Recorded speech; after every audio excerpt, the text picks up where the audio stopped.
शादी में जल्दी किया कीजिए। बच्चे और बच्चियां जवान हो जाएं, लड़के और लड़कियां, तो ताखीर मत करो।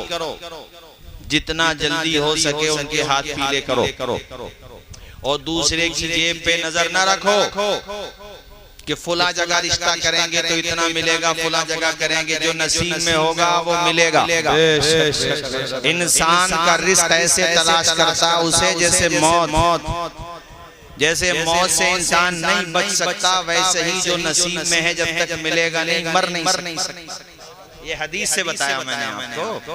तो इसलिए भैया बेटियों के रिश्तों में भी देर न करो। अगर लड़का ठीक ठाक है, अब ये मत देखो अब उसकी जॉब भी 50,000 हो, 60,000 हो, अरे मैं कहता हूँ 20,000 है लेकिन नमाजी है तो वो 1 लाख वाले से अच्छा है। अगर वो माँ बाप का फरमा बरदार है, नेक इंसान है, प्यारे नबी का सच्चा गुलाम है, खुदा की कसम वो 2 लाख वाले से अच्छा है। इसलिए कि ये 2 लाख सैलरी वाला, अरे 10 लाख 20 लाख सैलरी वाला जब दुनिया से जाएगा तो आखिरत के लिए क्या लेके जाएगा? खाली हाथ जाएगा। मगर वो इसके मुकाबले में माली एतबार से जो कमजोर है, वो अगर जाएगा कब्र में तो अंधेरा लेके नहीं जाएगा, बल्कि कब्र का उजाला लेके जाएगा। और जब उसका जनाजा जा रहा होगा तो देखने वाले झूम के पड़ रहे होंगे, लहद में इश्क रुखे शह का दाग लेके चले, अंधेरी रात सुनी थी चराग लेके माशाअल्लाह, बहुत खूब, बहुत खूब, सुभान अल्लाह, अल्हम्दुलिल्लाह। जिस पे 4 बेटियां हैं, 5 बेटियां हैं, 6 बेटियां हैं, 3 बेटियां हैं, उस बूढ़े बाप को फिक्र में नींद नहीं आती, फिक्र में उसे टेंशन रहती है, चूंकि दुनिया वाले, बताओ समझी ही तो है, समझी की आत्मा निकालना चाहते हो, उसे मार देना चाहते हो, उसे जलील करना चाहते हो। कोई बात जायज है, बेशक आमने सामने कहो, मगर मेरे कहने का मकसद तो सिर्फ इतना है, जिंदगी का क्या भरोसा है मेरे साथी। कब्र में जाएगा तो कफन में जेब लेके नहीं जाएगा और कब्र में अलमारी लेके नहीं जाएगा। दुनिया में आया था तब भी खाली हाथ था, और दुनिया से जाएगा तब भी खाली हाथ वापस जाएगा। इधर देखो, हमारी तरफ देखो, जिंदगी का एक हिस्सा है पैदाइश, सीधा हाथ समझ लो, और दूसरा हिस्सा है मौत, वो ये वाला हाथ समझ लो। न पैदा होने में तुम्हारा कोई इख्तियार और न मरने में तुम्हारा कोई इख्तियार। एक पे इख्तियार होता तो कम से कम चलो ये हाथ में तो रहता, ये जिंदगी हाथ में तो रहती, तो न आने में कोई कंट्रोल, न जाने में कोई कंट्रोल। तो 20 का जो पीरियड है, 15-20 साल, 50 साल, 60-70, 100 साल, तो इस पीरियड में अपना कंट्रोल क्यों करना चाहता मेरे भाई? इसमें भी उसी का कंट्रोल लग जिसके कब्जे कुदरत में एंडिंग भी है और शुरुआत भी है। इसलिए दुनिया से एक दिन जाना तो सबको पड़ेगा। और मैं औरतों से भी कहता हूँ, मेरी माँ बहनों, मर्द भी अपने साथ कुछ लेके नहीं जाएगा, और ऐ औरतों तुम भी अपने साथ कुछ लेके नहीं जाओगे। इसलिए शौहर की आमदनी का भी ख्याल करो। आमद अगर ठीक है तब मुतालबा करो, कमजोरी में है, हाथ खींच में है, कोई परेशानी है तो अपने शौहर से उल्टे सीधे मुतालबात न करो, वरना फिर वो दूसरी तरफ कमाई का ध्यान लगाएगा, नंबर 2 की तरफ, फिर वो बुरे रास्तों पर जाएगा। इसलिए कनीज़ाने फातिमा ज़हरा बनकर रहो मेरी बहनों। और मर्दों से भी कहता हूँ, जैसा खाते हो वैसा बीवियों को खिलाओ।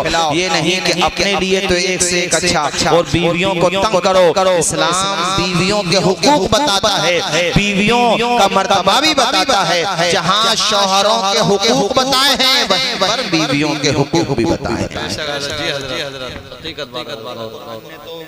मियाँ बीवी के रिश्ते के लिए क्या ही खूबसूरत अंदाज में क्या जबरदस्त इरशाद फरमाया अल्लाह पाक ने, हुन्ना लिबासुल लकुम व अंतुम लिबासुल लहुन्ना। तुम हो मर्द, ए मर्दो तुम औरतों का लिबास और औरतें मर्दों का लिबास। लिबास का क्या काम होता है? ढांकना। बोलो जरा। जी हज़रत। लिबास हुस्न बढ़ाना, इज्जत बढ़ाना, तो यही काम हो शौहर का बीवी के लिए। और लिबास का एक काम ये भी होता है कि बदन पर कोई ऐब है हजरत, कोई ऐब है, कोई नाकाबिले जिक्र बात है, तो वो लिबास, वो पैरहन, वो आपका कपड़ा उसको छिपाएगा। इसी तरह ऐ औरतों तुम अपने शौहरों की कमजोरियां छुपाओ, और ऐ शौहरों तुम अपनी औरतों की कमजोरियों को चौक चौराहों पर, बैठकों पर, रिश्तेदारों में घर में बैठ के बयान न करो। इस तरह से एक दूसरे को अगर निभाने की कोशिश करोगे तो किसी घर में झगड़ा हो ही नहीं सकता है, किसी घर में तलाक की नौबत आ ही नहीं सकती है, बल्कि हर घर जन्नत का बाग बनता हुआ है। सुभान अल्लाह, अल्हम्दुलिल्लाह। हज़रत बहुत अच्छा, मैं एक बात और बताऊं तेजी के साथ, थोड़ी देर रोशनी सुन लीजिए। हर बीवी जो शौहर के घर पे आई, उसके माँ बाप को चाहिए कि वो अपनी बेटी को ये समझाएं कि शौहर के माँ बाप तेरे लिए माँ बाप की तरह हैं, उन्हें अपने माँ बाप का रुतबा देना। बोलो जरा, बोलते रहो भाई। वो दुल्हन जो आई रसूलपुर से, ललवारा से, दीन नगरपुर से, आपके कुंदरकी से, बिलारी से, या विलेज ही में कहीं से, या कहीं दूर से, जहां से भी आई, आकर के अपने शौहर के घर को पहले ही दिन समझ ले कि ये मेरा घर है, और घर में कोई कमजोरी हो रही है तो बाहर जाके नहीं बताई जाती, वो समझ ले इसे घर। और शौहर के माँ बाप समझ ले उस आने वाली बहू को बेटी। सुभान अल्लाह, अल्हम्दुलिल्लाह। क्या समझ लें?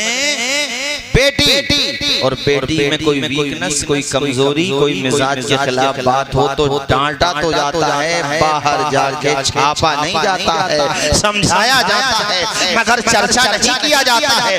पंचों के सामने, पंचायत में, चौक चौराहों पर, बैठकों पर तबसरा नहीं किया जाता। कोई कमी होती है, बहन बेटी समझ के उसको प्यार से, मोहब्बत से समझाया जाता है। अल्लाह करे हर सास ससुर आने वाली दुल्हन को अपनी बेटी का दर्जा दें, और हर दुल्हन जो आई है वो अपने सास ससुर को माँ बाप का दर्जा दे। तो मुझे बताओ हर घर जन्नत का नमूना बनेगा कि नहीं बनेगा? समझाओ। किसी घर में झगड़े का नंबर आएगा? बोलो, जोर से बोलो जरा। झगड़ा कब होता है सुनो, क्योंकि प्रोग्राम उसी बारे में, इसलिए सुनो। कारी साहब, झगड़ा पता कब होता है? जब लड़के वालों ने लड़की के सामने ताना देना शुरू किया। तेरे अब्बा तो हेलीकॉप्टर देने को कह रहे थे। हेलीकॉप्टर ही समझ।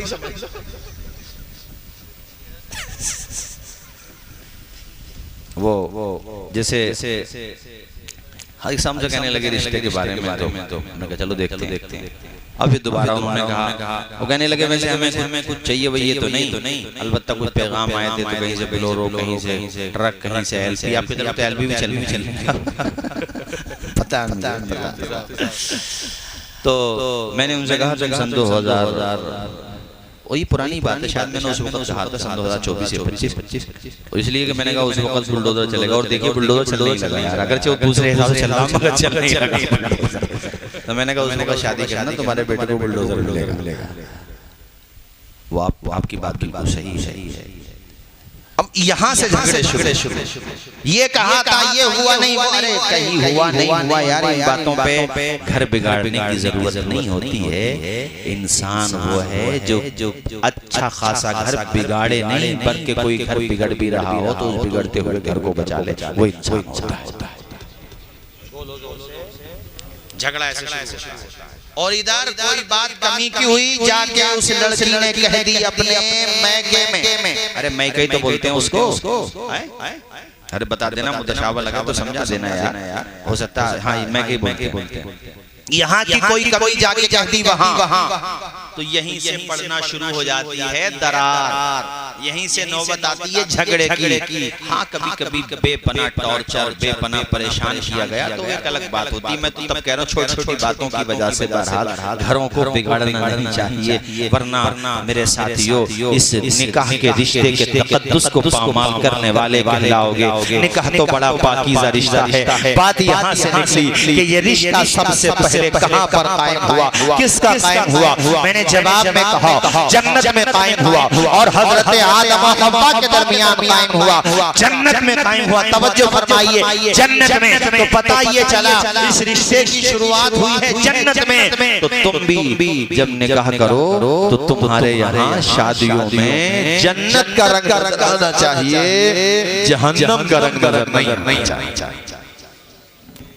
अभी नहीं मैं एक जगह बैठा नहीं जा रही है तुमसे। ओ नहीं एक जगह बैठ जाओ, कहीं पर बैठ जाओ, उधर बैठो, चलो उधर बैठो, वहां पे बैठो, उधर। अभी ये मुझे देखेंगे कि तुम्हें देखेंगे।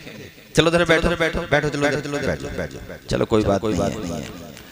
कलमा शरीफ पढ़े ला इलाहा इल्लल्लाह मुहम्मदुर रसूलुल्लाह सल्लल्लाहु अलैहि वसल्लम। अच्छा निकाह के बारे में एक बात ये भी है भाई, कारी रकीबुल हसन साहब के निकाह के हवाले से बेहतर उलमा ने ये फरमाया कि मस्जिदों में कायम किया जाएगा। जोर से बोलिए कहाँ? चूंकि मसाजिद में रूहानियत भी होती है और फिर मस्जिद में बरकत होती है भाई, और फिर सबकी दुआएं भी मिलती हैं। दुआएं बेशक मैरिज हॉल में मिल सकती हैं, वो मिलती है मैरिज हॉल में भी, जब जगह नहीं है तो फिर वहाँ पे भी कर लेते हैं। लेकिन बेहतर तो मस्जिद में ही है निकाह हो तो वहाँ पर भी जाएगा, कहीं पर भी आप पढ़ सकते हैं, मगर बेहतर ज्यादा। अलबत्ता एक बात का ख्याल रखें, जब निकाह हो जाए तो बाद में जब तबर्रुक तकसीम होता है तो इस बात का ख्याल रखो कि वो मस्जिद है, वहाँ लोग उसका भी ख्याल नहीं रखते हैं। हमारी कौम मुस्लिम की बेहिसी और मैं कहूँगा कि लाउबाली वाली जहालत का अंदाजा आप इससे लगाइए कि तबर्रुक के ऊपर लड़ जाते हैं। तबर्रुक के ऊपर जो तबर्रुक बांटता है उसकी जेबें फाड़ देते हैं, उसके कपड़े फाड़ देते हैं, यानी वो सलामत। ये जो जहालत है, किसी कहने वाले ने कहा था कि मुसलमानों तुम्हारी अखलाकी पस्ती का अंदाजा इस बात से लगता है कि तुम्हारे यहाँ मस्जिदों के बाहर जो इस्तिंजा खाने हैं उसके लोटे भी जंजीरों से बांधने पड़ गए कमेटी वालों को, क्योंकि तुमने वो लोटे भी सलामत नहीं छोड़े। कहां से कहां तक पहुंच गया हमारा मुसलमान बदअखलाकी में। मस्जिदों की गुल्लकों तक से पैसे चोरी हो गए। आप अंदाजा लगाइए कहां से कहां तक पहुंच गए। ऐ मेरे भाइयों, आखिर में जाते जाते आपसे ये कहूंगा कि निकाह को आसान करो और जितनी जल्दी हो सके निकाह की प्यारी रस्म को मुनाकिद करो। मौला ताला कल होने वाले निकाह में खूब बरकतें अता फरमाए। जोर से आमीन बोलिए जरा सारे लोग। और आने वाली दुल्हन के कदम इस घर में बरकतें लेकर के आए और दोनों के दरमियान मालिक उस मोहब्बत का सदका दे दे जो मोहब्बत आदम और हव्वा को अता फरमाई, जो मोहब्बत हजरत इब्राहिम हजरत सारा को अता फरमाई, जो मोहब्बत हमारे प्यारे नबी और हम तमाम ही अज़वाज मुतहहरात के दरमियान अता फरमाई। या अल्लाह उस मोहब्बत की समंदर के चंद छींटे दे दे जो मोहब्बत तूने अपने फजलो करम से शेर खुदा और खातून जन्नत के दरमियान अता फरमाई रज़ी अल्लाह ताला अन्हा। या अल्लाह खूब बरकतें अता फरमा। जरा झूम के एक मर्तबा कलमा शरीफ पढ़ने ला इलाहा इल्लल्लाह, जोर से पढ़ें ला इल्लल्लाह मुहम्मदुर रसूलुल्लाह। जो कुछ मैंने कहा अगर कोई बात खिलाफ शरा सबक़त लिसानी की वजह से सरजद हो गई हो तो मैं भी कलमा शरीफ पढ़ता हूँ, मेरे साथ आप भी पढ़ लीजिए। अशहदु अल्ला इलाहा इल्लल्लाह व अशहदु अन्ना मुहम्मदन अब्दुहु व रसूलुहु। देखो थोड़ा सुनो अमल करो, ये इस बात से अच्छा है कि ज्यादा सुनो और अमल बिल्कुल मत करो। अजीज उतना ही रखो कि दिल बहल जाए, अब इतना भी न चाहो किसी की बारात निकल जाए। चमन रहेगा फूल खिलेंगे, जिंदगी रही तो इंशाअल्लाह मिलते रहेंगे। अल्लाह ताला आबाद रखे। और मैं तो भाई नाज़िम जलसा इनकी भी तारीफ करूंगा कि इन लोगों ने आखिर तक मेरा साथ निभाया और माशाल्लाह बैठे रहे सुकून के साथ। और अपनी ख़वातीने इस्लाम माओ बहनों बेटियों को भी मैं मुबारकबाद दूंगा, उन्होंने भी माशाल्लाह पूरी तवज्जो के साथ मुस्तफ़ा जाने रहमत शमे बज़ में हिदायत की सुन्नतों का तज़किरा सुना, अल्लाह रसूल का जिक्र सुना, प्यारी प्यारी बातें सुनी। अल्लाह ताला आप सबको शादो आबाद रखे या अल्लाह हमें जब तक दुनिया में जिंदा रख, मुस्तफा जाने रहमत का सच्चा वफादार रख, और जब मौत आए तो ज़बान पे जारी फरमा ला इलाहा इल्लल्लाह मुहम्मदुर रसूलुल्लाह व मा अलैना इल्लल बलाग। अस्सलामु अलैकुम व रहमतुल्लाहि व बरकातुहू।